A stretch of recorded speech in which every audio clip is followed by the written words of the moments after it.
Hello students, आज के lecture में हम लोग पढ़ने वाले हार्ट का जो हमारा लास्ट चेम्बर बचा है लेफ्ट वेंट्रिकल। ठीक है, आज अभी तक हमने तीन जो लेक्चर में हमने जो चेम्बर्स डिस्कस किए, जैसे कि हमने पहला लेक्चर्स में हमने जो हमारा राइट चेम्बर था, राइट अपर, जिसको कि हम लोग राइट एट्रियम कहते हैं, उसके बाद में हमने राइट वेंट्रिकल के बारे में डिस्कस किया।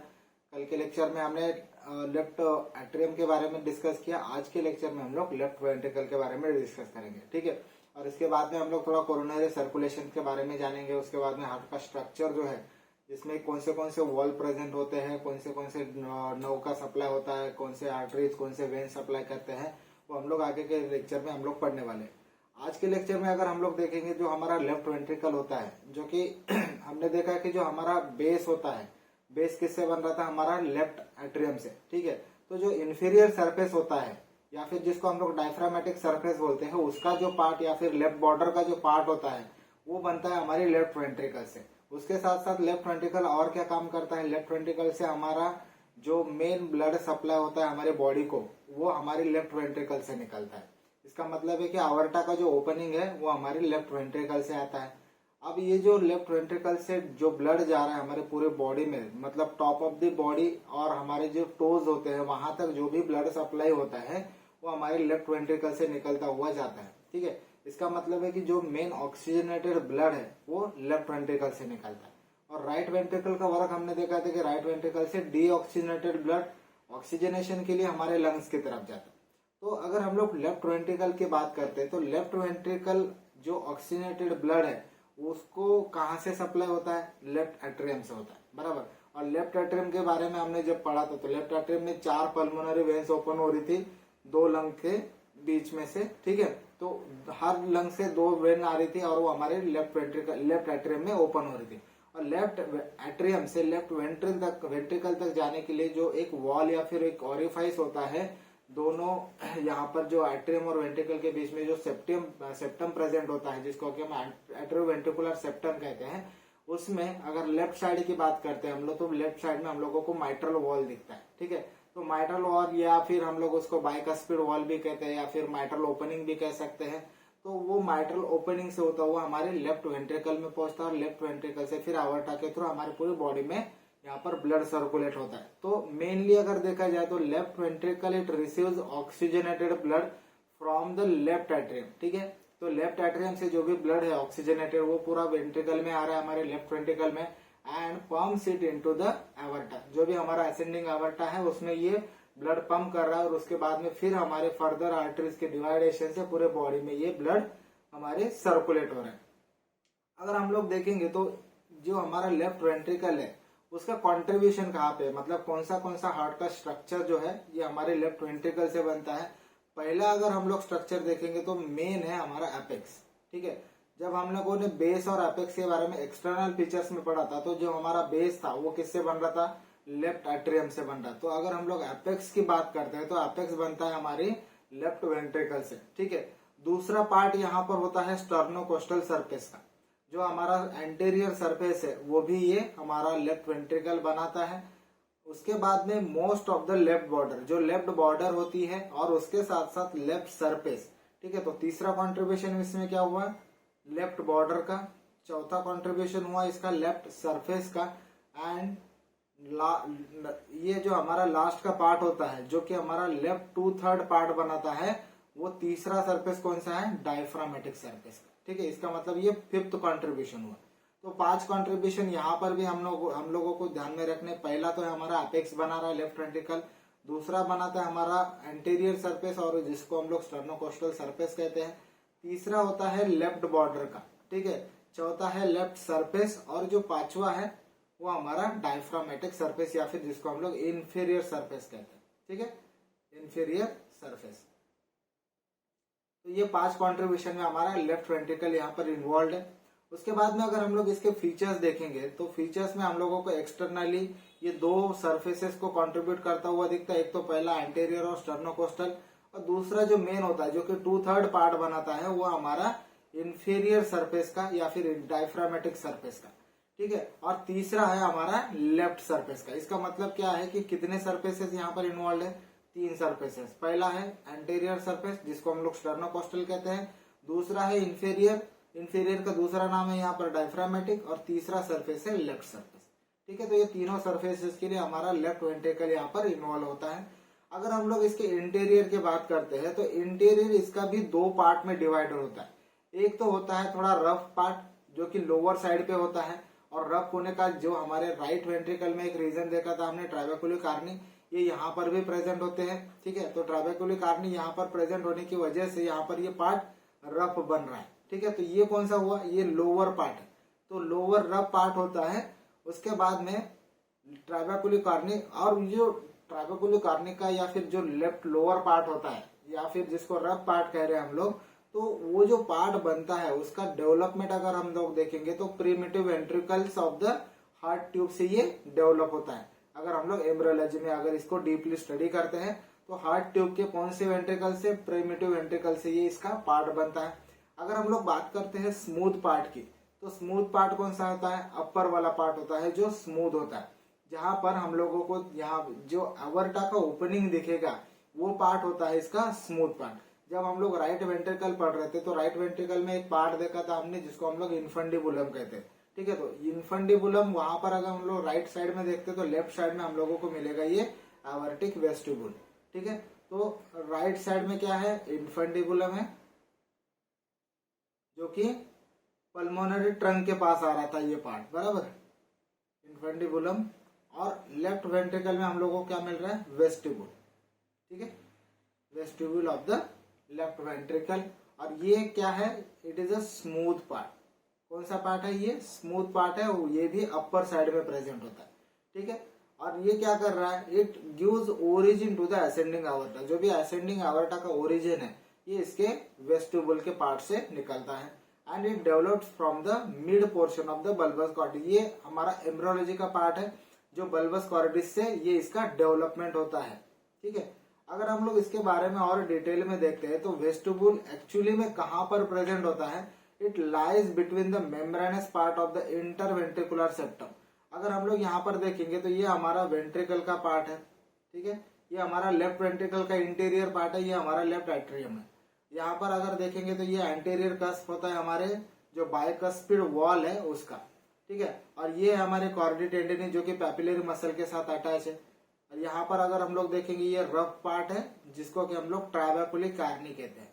ठीक है, और ये ट्राबेकुलर कार्नी की वजह से यहाँ पर जो एलिवेशन या फिर रिजेस जिसको हम लोग कहते हैं उसी की वजह से यहाँ पर ये पार्ट रफ बनता है। ठीक है, तो ये यहाँ पर ये लोअर पार्ट हुआ, और ये अगर यहाँ पर हम लोग देखेंगे तो ये हमारा अपर पार्ट होता है। तो ये जो अपर पार्ट होता है जो हमारा सेप्टम है, तो सेप्टम का जो मेम्ब्रेनस पार्ट होगा वो, और वो कौन सा सेप्टम है, इंटरवेंट्रिकुलर, दो वेंट्रिकल को डिवाइड करने वाला इंटरवेंट्रिकुलर सेप्टम, इसका जो मेम्ब्रेनस पार्ट है, और उसके साथ साथ जो एंटीरियर और aortic cusp of the mitral valve, जहां पर ये यहाँ पर देखेंगे ये यहाँ पर हमारा एंटीरियर कस्प होता है, एट्रियल सॉरी हमारा जो माइट्रल वॉल प्रेजेंट होता है जिसको कि हम एट्रियोवेंट्रिकुलर वॉल भी कहते हैं, तो उसका जो एंटीरियर कस्प होता है जिसको कि हम लोग एवर्टिक कस्प भी कहते हैं।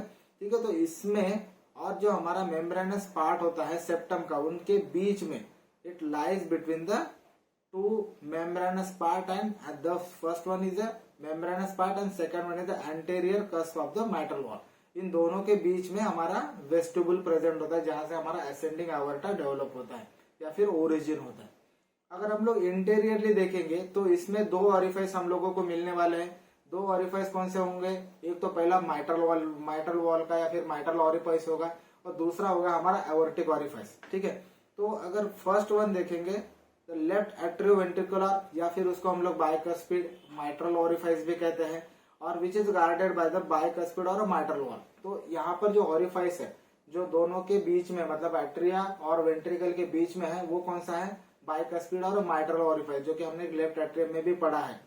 अगर हम लोग दूसरा ऑरिफाइस देखेंगे तो एवर्टिक ऑरिफाइस, तो एवर्टिक कौन सा, जो हमारा एवर्टा निकल रहा है हमारे लेफ्ट वेंट्रिकल से, उसमें भी एक ऑरिफाइस होगा, वहां पर भी एक ओपनिंग होगा, और वो भी एक गार्डेड होता है एवर्टिक वॉल से। ठीक है, इसका मतलब क्या है कि जो हमारा एट्रियोवेंट्रिकुलर वॉल है वो हमारा माइट्रल वॉल से यहाँ पर गार्डेड है, और एवर्टा का जो ऑरिफाइस है वो हमारा एवर्टिक वॉल से यहाँ पर गार्डेड है। अब ये वॉल का इम्पोर्टेंस क्या है, जो भी हमारा ब्लड फ्लो है वो सिर्फ एक दिशा में जाना चाहिए। जब भी ब्लड फ्लो होगा ये वॉल बंद हो जाते हैं। तो इसीलिए जो वन वे फ्लो होता है वो फ्लो होने के लिए यहाँ पर ये वॉल प्रेजेंट होते हैं। अगर ये वॉल में कुछ डिफिकल्टी आती है तो कुछ पैथोलॉजी जनरेट होती है, जैसे कि कल हमने स्टेनोसिस के बारे में पढ़ा। तो स्टेनोसिस जैसे, या फिर उसके बाद में ये अगर वॉल वीक हो जाते हैं तो रिगर्जिटेशन भी होता है, उससे और कॉम्प्लिकेशन जनरेट होते हैं। तो वो हम लोग वॉल में डिटेल में पढ़ने वाले हैं, लेकिन यहाँ पर इतना ध्यान रखो कि ये जो वॉल का प्रेजेंस है वो क्यों है, क्योंकि कोई भी ब्लड जो है वो एक फ्लो में निकल जाए, उसके बाद में उसका रिवर्स फ्लो ना हो, ठीक है। इसीलिए यहाँ पर ये माइटल वॉल प्रेजेंट होता है, यहाँ पर ये अवर्टिक वॉल प्रेजेंट होता है, ठीक है। दूसरी चीज क्या है, यहाँ पर राइट साइड में हम लोगों ने जो पैपिलरी मसल देखे थे वो 3 टाइप के देखे थे, एक तो एंटेरियर, पोस्टीरियर और एक सेप्टल देखा था। लेकिन अगर हम लोग यहाँ पर लेफ्ट साइड में देखेंगे, लेफ्ट वेंट्रिकल में देखेंगे, तो वो सिर्फ एंटेरियर होते हैं और पोस्टीरियर होते हैं, ठीक है। किसी किसी किताब में जो राइट वेंट्रिकल में हमने 3 पढ़े, उसमें से जो सेप्टल प्रेजेंट था वो भी नहीं दिया है। लेकिन यहाँ पर अगर देखेंगे, लेफ्ट वेंट्रिकल की बात करते हैं, तो यहाँ पर 2 ही पैपिलरी मसल प्रेजेंट होते हैं, एक तो एंटेरियर और दूसरे होते हैं पोस्टीरियर, ठीक है। अगर हम लोग इसके बारे में और डिटेल में जानने वाले हैं तो कॉर्डी टेंडनी का जो पार्ट होता है, कॉर्डी टेंडनी जो हम लोगों ने फाइब्रस पार्ट देखा है, जो कि पैपिलरी मसल्स को और जो हमारे वॉल के कस्प होते हैं इनको अटैच करने वाला जो पार्ट होता है उसको हम लोग कॉर्डी टेंडनी कहते हैं। From the both muscles are attach to the both cusp of the mitral valve. इसका मतलब क्या है कि जो हमारे पैपिलरी मसल्स प्रेजेंट है उसका जो एपेक्स का पार्ट है वो हमारे जो वॉल के कस्प होते हैं उनको जो अटैच करने वाला जो मिडल पोर्शन होता है इसको हम लोग कहते हैं कॉर्डी टेंडनी, बराबर, कॉर्डी टेंडनी। तो ये जो कॉर्डी टेंडनी है ये क्या है, इट इज अ मीडिएटर और fibrous band which is present between the papillary muscle and the cusp of the wall, ठीक है। उसके बाद में अगर हम लोग इसकी इंटीरियर कैविटी देखेंगे, जैसे कि हमने राइट वेंट्रिकल की देखी तो वो कैसा था, ये क्रिसेंट शेप था। यहाँ पर अगर हम लोग देखेंगे क्रॉस सेक्शन में तो ये सर्कुलर शेप होती है हमारी लेफ्ट वेंट्रिकल की cavity. The cavity of the left ventricle is circular in cross section. तो हम लोग जब ट्रांसफर सेक्शन लेते हैं तो उसमें हम लोगों को ये कैविटी सर्कुलर नजर आती है। अगर हम लोग वॉल की बात करते हैं, जो हमारा लेफ्ट वेंट्रिकल है उसकी वॉल जो है राइट वेंट्रिकल से थिक होती है, ये हमने राइट वेंट्रिकल में भी पढ़ा है। और ये वॉल कितने टाइम यहाँ पर थिक होती है, it is 3 time thicker than the right ventricle, ठीक है। इसका मतलब क्या है, अगर रेशो देखेंगे 1:3 का यहाँ पर रेशो होता है ये right ventricle to left ventricle में, ठीक है। तो ये हमारा लेफ्ट वेंट्रिकल का पार्ट हुआ। इसके बाद में हम लोग हार्ट का पूरा स्ट्रक्चर देखने वाले हैं, उसके वॉल, उसके बाद में उसका blood supply, nerve supply, venous drainage कैसे होता है, ये सब चीजें हम लोग आगे के लेक्चर में पढ़ने वाले हैं। उसके पहले हम लोग यहाँ पर एक राइट वेंट्रिकल और लेफ्ट वेंट्रिकल का डिफरेंस कभी कभी एग्जाम में पूछते हैं, उसके बारे में डिस्कस करते हैं। जैसे कि हमने देखा कि जो हमारा राइट वेंट्रिकल है, राइट वेंट्रिकल डीऑक्सीजनेटेड ब्लड होता है, यहाँ पर डीऑक्सीजनेटेड ब्लड होता है। अगर हम लोग लेफ्ट वेंट्रिकल की बात करते हैं तो यहाँ पर ऑक्सीजनेटेड ब्लड होता है, बराबर, ऑक्सीजनेटेड ब्लड होता है।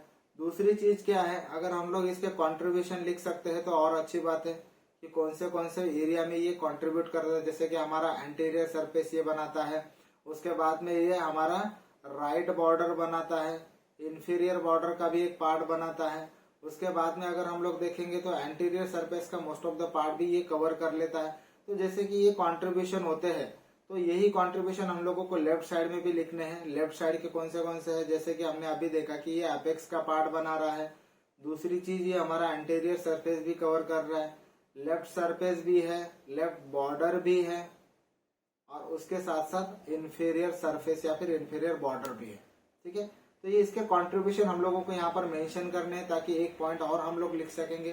तीसरा पॉइंट हम लोग क्या लिख सकते हैं यहाँ पर, तीसरा पॉइंट है हमारा जो ओपनिंग होता है, यहाँ पर कौन सा ओपनिंग होता है। राइट साइड में अगर हम लोग देखेंगे तो हम लोगों को जो पल्मोनरी ट्रंक होती है उसका ओपनिंग दिखेगा, ठीक है। पल्मोनरी ट्रंक यहाँ से ओरिजिनेट होती है। अगर लेफ्ट वेंट्रिकल में देखेंगे तो हमारा एवर्टल ऑरिफाइस या फिर एवर्टा का ओपनिंग जो होता है हम लोगों को लेफ्ट वेंट्रिकल से होता हुआ दिखता है, ठीक है। तो ये मेन डिफरेंस होता है हमारे राइट वेंट्रिकल और लेफ्ट वेंट्रिकल में। उसके बाद में और एक पॉइंट ऐड कर सकते हैं आप, ये होता है थोड़ा थिन और ये होता है थिकर। और इसका अगर हम लोग रेशियो देखेंगे तो ये 3 टाइम्स थिकर होता है, ठीक है। इसके वॉल अगर देखेंगे तो 3 times thicker than the right ventricle, ठीक है। ये कुछ 4-5 पॉइंट आप ऐड करके इसका डिफरेंस, मेन डिफरेंस लिख सकते हो, और ये कभी कभी आपको शॉर्ट क्वेश्चन में पूछ सकते हैं, ठीक है। बाकी के जो हमारे टॉपिक्स होंगे आगे के लेक्चर में डिस्कस करेंगे।